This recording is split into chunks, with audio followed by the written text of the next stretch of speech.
Nakakalungkot na balita mga kababayan. Isa na namang OFW ang nag-cross country ang napahamak. Napabalita na binawian ito ng buhay sa kadahilan ng pinatay daw ito mismo ng kanyang amo. Pero bago tayo magpatuloy, huwag kalimutan i-like, share, subscribe at pahit na rin ang kampana for more upcoming videos. Salamat!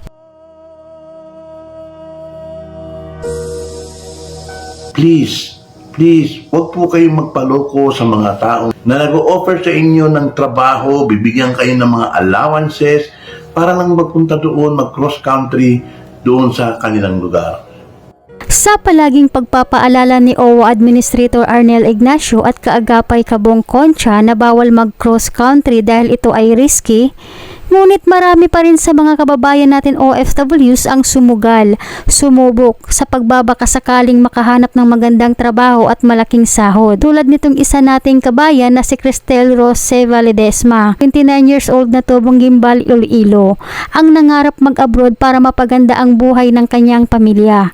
Ngunit sa kasamaan palad, ang pangarap nito na maiahon sa kahirapan ang pamilya ay naglaho dahil pinatay di umano ito ng kanyang amo. Ayon sa pamilya, si Cristel Rose ay pumunta daw ito sa Singapore noong December 30, 2023 at nagpasya itong mag-cross country sa Malaysia. Dahil sa nahikayat ito ng kanyang kakilala na sa Malaysia magtrabaho. Ayon sa ulat na inilabas, kasama umano ni Cristel Rose ang isang Singaporean recruiter na lumipad noong January 30, 2024 patungong Malaysia. Ngunit lumipas lang ang ilang mga araw, napabalita ito na namatay nitong February 6, 2024 at batay umano sa resulta ng otopsiya na inilabas ng mga kapulisan, ang dahilan umano ng kamatayan ng ating kabayan ay dahil sa pagkahulog umano nito mula sa mataas na gusali. Sa impormasyon na dumating sa pamilya, napag-alaman nila na sinadya umano ng amo na itulak si Cristel, dahilan kung bakit ito nahulog sa building at namatay. Ayon naman sa isa sa kapatid ni Cristel, bago umano may nangyaring masama kay Cristel, nakachat at nakausap pa umano ito ng kapatid. Nagsumbong ito sa kanya na pinagalitan umano siya ng kanyang amo. Sa kadahilanang nakita umano siya na gumamit ng cellphone habang may trabaho, na ayon kay Cristel, hindi umano totoo yung binibintang ng amo sa kanya. Kaya nasabi ng pamilya na sinadyang pinatay si Cristel, sinadya itong itulak ng amo dahil wala naman daw itong rason na magpakamatay. Sa ngayon, umapila ang pamilya ni Cristel Rose Valedesma sa gobyerno ng Pilipinas. Nagmamakaawa na nanawagan ng tulong kina Pangulong Ferdinand Bongbong Marcos Jr., First Lady Lisa Araneta Marcos, OWA Administrator Arnel Ignacio at sa Departamento ng Migrant Workers Hans Leo Cacdac at sa DMW Office in Charge Undersecretary Bernard Olalia. Natulungan silang mabigyan ng katarungan ang pagkamatay ni Cristel Rose Valedesma. Panagutin ang may sala para makamit ni Cristel Rose ang tamang hustisya.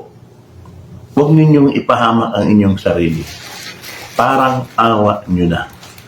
Pag may nag-o-offer sa inyo ng mga ibang tao, mga ibang lahi, or mismo kapwa natin Pilipino na magtrabaho somewhere else, yung tinatawag natin cross-country, huwag po ninyong patulan. Sasabihin sa inyo, bibigyan kayo ng mga allowances, hindi po yan totoo. Sasabihin nyo, may nakakalusot na mga, okay, given na yun, hindi natin may na mayroong natatagumpay. Pero mas marami po ang napapahamak. Kahit sabihin niyo po, lakan na akong paulit-ulit, hindi po ako magsasawa sa pagsasabi sa inyo. Dahil marami pong hindi pa rin nakikinig at marami pa rin pong hindi naniniwala at marami pa rin gusto hong makipagsapalaran kahit alam nilang risk po yung ginagawa nila. Kaya huwag niyo pong baliwalain ang mga payo ni kaagapay Kabong Concha mga kababayan dahil ito'y ikakabuti ninyo para mailayo po kayo sa kapahamakan. Dahil hindi po lahat ng nag-cross country ay siniswerte. Mas mainam pa rin po na dumaan kayo sa tamang proseso kaysa mag-shortcut kayo. Kung sakali man kasi na may mangyari man sa atin habang tayo'y nasa abroad, may mahahabol ang pamilya natin. Ma-actionan kaagad tayo ng gobyerno kapag manghihingi tayo ng tulong kasi tayo ay dokumentado.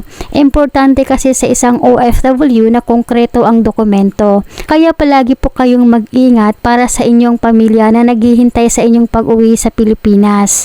Kaya hanggang dito na lamang po mga kababayan, mag-ingat po kayo palagi kung saan man kayo ngayon.